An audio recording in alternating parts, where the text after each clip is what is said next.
For my final thought. Now, the families of two children killed in the Sandy Hook school massacre have filed lawsuits against radio host and conspiracy theorist Alex Jones for claiming that the shooting in Connecticut didn't happen. Neil Heslin, the father of Jesse Lewis, and Leonard Posner and Veronique De La Rosa, the parents of Noah Posner, filed separate defamation lawsuits seeking more than $1 million in damages on Monday in Travis County, Texas, where Jones's media company InfoWars is based. Now, despite his name on the lawsuit, this suit is less about Jones and more about his followers. The lawsuits allege that Jones's repeated insistence that the shooting was staged encouraged others to make death threats against the families of the victims.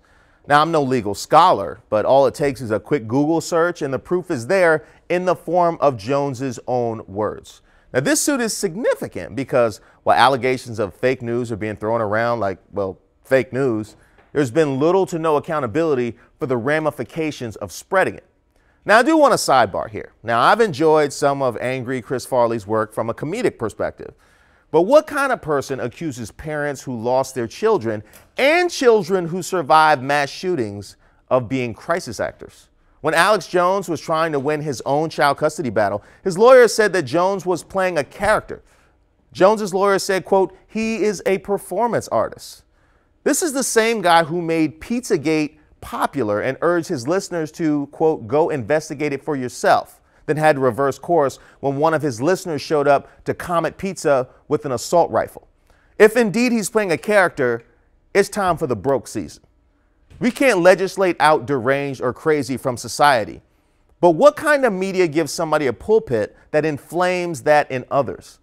You know, I used to travel I-84 often between New York City and Hartford. And every time, just 15 miles out of New York City, I'd pass the exit for US 6, Newtown, Sandy Hook. Now, there wasn't a single time I drove past that exit without thinking of the horror that occurred there. Now, imagine living in that town. Imagine having a child in that school. Imagine losing a child in that tragedy. Now imagine somebody denying and mocking your pain. Is this the world we want? Hopefully Alex Jones's jury can answer that question. Now we're going to continue this conversation on Facebook. I'm on Facebook Live right now. Get up, DC.